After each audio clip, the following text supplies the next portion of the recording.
Hello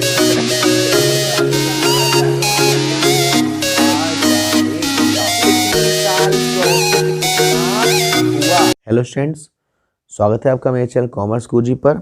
और जो हमारा कैश फ्लो स्टेटमेंट का डीके कोल सॉल्यूशन कर रहे थे, लास्ट वीडियो में हम लोगों ने क्वेश्चन 46 तक कर लिया था। आज की वीडियो में करने वाले हैं क्वेश्चन नंबर 47 से। क्वेश्चन नंबर 47 को देखेंगे। क्वेश्चन नंबर 47 हमसे क्या कहता है, यहाँ से स्टार्ट है बेसिकली क्वेश्चन नंबर 47। देखिए क्वेश्चन नंबर 47 में सबसे पहले हम कहाँ जाते हैं सर? सबसे पहले हम जाते हैं रिजर्व एंड सरप्लस में, और यहाँ दे रखा है नोट नंबर 1। तो हम जाएंगे नोट नंबर 1 पे। नोट नंबर 1 में देखिए आपको जनरल रिजर्व 4 लाख से 5,20,000 का हो गया, यानी कितना बढ़ गया? 1,20,000। और प्रॉफिट एंड लॉस 1,59,000 से 1,20,000 हो गया, यानी घट गया कितना? 39,000। तो जनरल रिजर्व 1,20,000 और प्रॉफिट एंड लॉस माइनस का 39,000, यानी कि 1,20,000 में से जब 39,000 माइनस करेंगे तो आपका जो नेट प्रॉफिट आएगा, क्योंकि और तो कुछ दे नहीं रखा, तो नेट प्रॉफिट बिफोर टैक्स ये आएगा आपका 81,000। अब हम क्या करेंगे? अब हम करेंगे adjustment for non cash items. Adjustment for non cash items. चलिए अब क्वेश्चन में देखते हैं क्या क्या है। क्वेश्चन में देखिए सबसे पहले तो आपको इंटेंजिबल एसेट्स 20,000 की थी और अब हो गई 15,000 की। जब भी हमारी इंटेंजिबल एसेट्स की वैल्यू कम होती है तो इसे हम ऐड करते हैं। क्वेश्चन में आपको साफ साफ यहाँ देखिए डेप्रीशिएशन दे रखा है 30,000 का, तो पहले तो मैं ये दो चीज़ डाल दूँ, ऐड होंगी। पहला आपका intangible assets 5,000, depreciation on machinery 30,000। और आपको क्या दे रखा है? और आपको कुछ दे रखा है? क्वेश्चन में तो बहुत कुछ है, देखने वाली बात है। यहाँ देखिए शेयर इशू एक्सपेंसेस हुए हैं 10,000 के। These were written off from profit and loss. Share issue expenses भी हमारे क्या होंगे? यहाँ ऐड होंगे बेटा।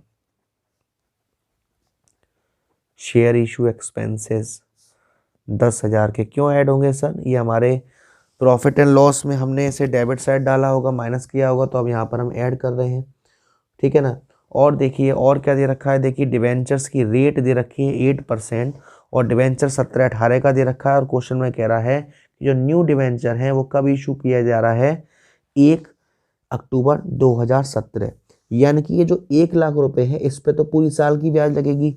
1 लाख का 8% 8,000, और बाकी के जो 50,000 हैं वो कब इशू करें? 1 अक्टूबर को, यानी अक्टूबर, नवंबर, दिसंबर, जनवरी, फरवरी, मार्च। 50,000 का 8% होता है 4,000 रुपये, और यहाँ पे लगेगा 6 महीने का, यानी कि 2,000 रुपये। तो 8,000 और 2,000 हो जाएगा आपका इंटरेस्ट ऑन डिवेंचर्स, वो भी ऐड होगा हमारा 10,000 रुपये। तो ये तो ऐड वाली चीज़ थी। तो ये 5,000 और 35,000, 45,000 और 65,000, इन सबको जोड़ोगे तो 30, 40, 50, 55,000 आ जाएगा। 30, 40, 50, 55,000। अब बारी आती है लेस वाले करने की। तो 81,000 और 55,000 को जोड़ूंगा तो 1,36,000। अब लेस क्या क्या होगा? लेस का कुछ दे रखा है क्या सर? देखते हैं। देखिए क्वेश्चन में आपसे कह रहा है नन कैश इन्वेस्टमेंट जिसकी कॉस्ट थी 30,000, उसको बेच दिया 40,000 में। कितने का प्रॉफिट हो रहा है? साफ साफ जो आपको दिख रहा है सर, 10,000 का प्रॉफिट हो रहा है। लेस होगा profit on sale of non current investment. कितने के सर? 10,000 का प्रॉफिट हुआ है, माइनस होगा। और भी कुछ दे रखा है आपको, देखिए। हाँ कहाँ गया? हाँ जी, नन करेंट इन्वेस्टमेंट पर 10% की रेट दे रखी है। Rate of interest on non current investment 10%। तो ये 10% आपका हो गया 30,000 पर 10% यानी कि 3,000 रुपये। तो ये इंटरेस्ट हमें मिला है इसलिए माइनस होगा 3,000 रुपये, और कुछ माइनस वाला है नहीं। तो 1,36,000 में 13,000 माइनस करेंगे तो ये आएगा आपका 1,23,000। ये भी क्या आया है सर? ऑपरेटिंग प्रॉफिट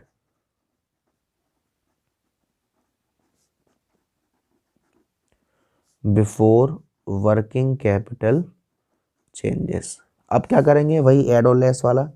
अगर करेंट एसेट डिक्रीज होगी ऐड करेंगे, लायबिलिटी इंक्रीज होगी लेस करेंगे। तो यहाँ हम देख लेते हैं आपको क्या क्या दे रखा है। सबसे पहले हम चलते हैं करेंट लायबिलिटी में। ट्रेड पेबल दे रखे हैं 40,000 से 60,000 हो गए, बढ़ गए। क्या होगा सर? ट्रेड पेबल बढ़ गए, ऐड होगा 20,000 रुपये।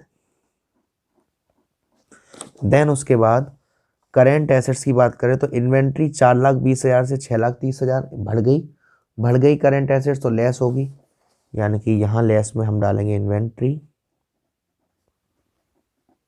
2,10,000 माइनस के। उसके बाद और क्या है? ट्रेड रिसीवेबल 4,94,000 से 3,20,000 घट गए। एसेट्स घटती है तो माइनस होती है। ट्रेड रिसीवेबल हमारे घट गए 1,74,000 से। उसके बाद कैश एंड कैश इक्विवेलेंट नहीं आएगा। अदर करेंट एसेट में 4 दे रखा है तो 4 नंबर नोट पे गए। प्रीपेड एक्सपेंसेस कुछ नहीं थे, अब हो गए 4,000, इंक्रीज हो गए तो कहाँ होगा? लेस होगा। Prepaid expenses 4,000। और क्या दे रखा है? एक्रू इनकम 5,000 से हो गई 3,000, तो ये भी 2,000 रुपये से घट गई, तो ये हमारी क्या होगी? ऐड होगी। Accrued income 2,000।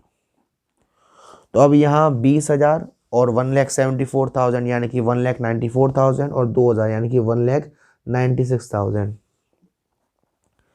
तो 1,96,000 में 1,23,000 जोड़ूंगा तो ये दोनों आएगा 3,19,000, और 3,19,000 में 2,14,000 माइनस के हैं तो ये आएगा 1,05,000। और क्योंकि 1,05,000 प्लस में आ रहा है तो ये हमारा cash flow from operating activity. तो ऑपरेटिंग एक्टिविटी का आंसर देखते हैं 1,05,000, ये देखिए 1,05,000, 1,05,000। तो ये तो हो गया हमारा ऑपरेटिंग एक्टिविटी। नेक्स्ट एक्टिविटी होती है हमारी investing activity. Cash flow from investing activities. अब इन्वेस्टिंग एक्टिविटी में हमें क्या है भाई? क्वेश्चन में आपने देखा था सेल परचेज हुआ था, तो हमें कुछ अकाउंट बनाने पड़ेंगे, ठीक है ना। तो अकाउंट के लिए हम पीछे चलते हैं। देखिए डेप मशीन पर लग रहा है तो एक अकाउंट तो मशीन का बनाना पड़ेगा जो कि टेंजिबल एसेट्स है, और नन करेंट इन्वेस्टमेंट का बेचाबाची हो गई थी तो उसका भी अकाउंट बनाना पड़ेगा। तो चलिए पहले हम बना लेते हैं टेंजिबल एसेट्स का अकाउंट।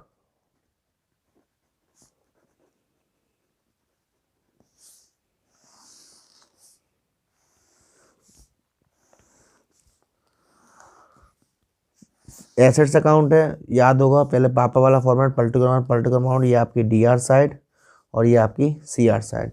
आपको मालूम होगा क्या हम करते हैं भाई? प्रीवियस ईयर का बैलेंस 5,10,000 ये हम कहाँ डालेंगे? यहाँ टू बैलेंस बीडी 5,10,000, और इस साल का बैलेंस कहाँ डालेंगे? यहाँ बाय बैलेंस सीडी कितना है? 7,50,000।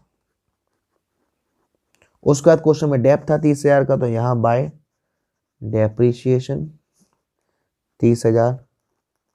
अब क्या करेंगे? दोनों को जोड़ेंगे 7,80,000, और यहाँ आ जाएगा टू बैंक अकाउंट। ये क्या है? एक तरीके से परचेज है, कितने की? 2,70,000 की। तो इन्वेस्टिंग एक्टिविटी की एक परचेज आ गई आपकी 2,70,000 की। परचेज क्या होती है? माइनस होती है। अब मैं एक बनाऊंगा नन करेंट इन्वेस्टमेंट का, सेम इसी तरीके से none current investment account.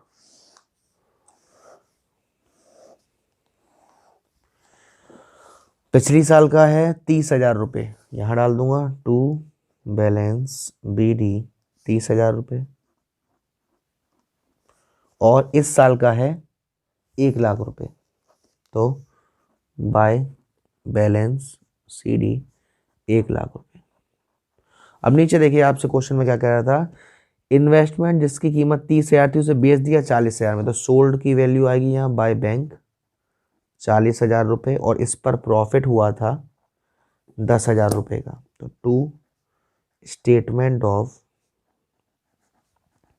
Profit and loss 10,000 रुपये। तो अब हम क्या करेंगे, यहाँ का टोटल 1,40,000 और यहाँ 40,000 दोनों को माइनस करोगे तो यहाँ आपका 1,00,000 की ये भी आ जाएगी purchase to bank balancing figure purchase 1,00,000 की, यानी कि दोनों की हमारी क्या आ रही है सर, परचेज आ रही है, तो दोनों ही परचेज हमारा। चलते हैं वापस इन्वेस्टिंग एक्टिविटीज़ की तरफ। देखिए बेटा, परचेज ऑफ मशीन निकाला था हमने, या टेंजिबल कह सकते हो, 2,70,000 माइनस के, और purchase of non current investment भी माइनस के आया है, purchase of non current investment 1,00,000 का के माइनस के बेटा। अब हमने सेल करे थे non current investment sir, yes sir sale करे थे, sale of non current investment हुई थी 40,000 की, तो ये प्लस की होगी, और इंटरेस्ट भी मिली थी नॉन करेंट इन्वेस्टमेंट पर कितनी 3,000 रुपये की, तो ये भी प्लस होगी, तो 2,70,000 और 1,00,000 2,80,000, 2,80,000 में से 43,000 आप कर देंगे तो आपका आएगा यहाँ 3,27,000 माइनस के, क्योंकि ये माइनस में आ रहा है तो हम लिखेंगे net cash used, net cash used in investing activity. Answer देख लेते हैं, net cash used in activity 3,27,000। अब हम करते हैं हमारी लास्ट एक्टिविटी, इसको हम कहते हैं financing activity C, cash flow from financing activity. तो फाइनेंसिंग एक्टिविटी में हम क्या करेंगे, चलिए सबसे पहले शेयर्स को देखेंगे। 8,00,000 के शेयर हो गए 10,00,000 से, यानी कि 2,00,000 के शेयर्स हमने इशू कर दिए, इशू ऑफ शेयर्स,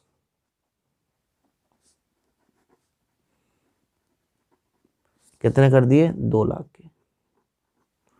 और कुछ दे रखा है, लॉन्ग टर्म बोरिंग नंबर 2 पे गए, दे रखा था डिवेंचर्स 50,000 के डिवेंचर्स और इशू करे थे, तो इशू ऑफ डिवेंचर्स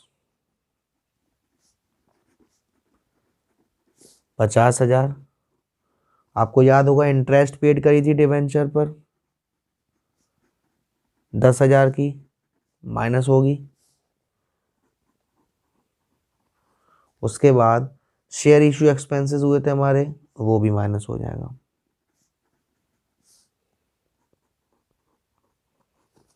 तो ये आपका 2,50,000 में से 20,000 माइनस कर दोगे तो 2,30,000 आएगा, क्योंकि ये भी प्लस में आ रहा है, तो net cash flow from financing activity. अब हम क्या करेंगे, A + B + C, यानी कि operating plus investing plus financing, इतना करने पर क्या आएगा हमारा 8,000 रुपये आएगा। और 8,000 में हम देखेंगे कैश एंड कैश इक्विवेलेंट है 20,000, 20,000 में 8,000 जोड़ेंगे तो 28,000, यानी कि हमारा जो आंसर है वो बिल्कुल सही है। तो आज की वीडियो में हमने क्वेश्चन 47 कंप्लीट करा। कोशिश करूंगा कि मैं जल्दी से जल्दी इस चैप्टर के और वीडियोस लाऊं ताकि आपका ये चैप्टर बहुत जल्दी फिनिश हो जाए। Thank you so much.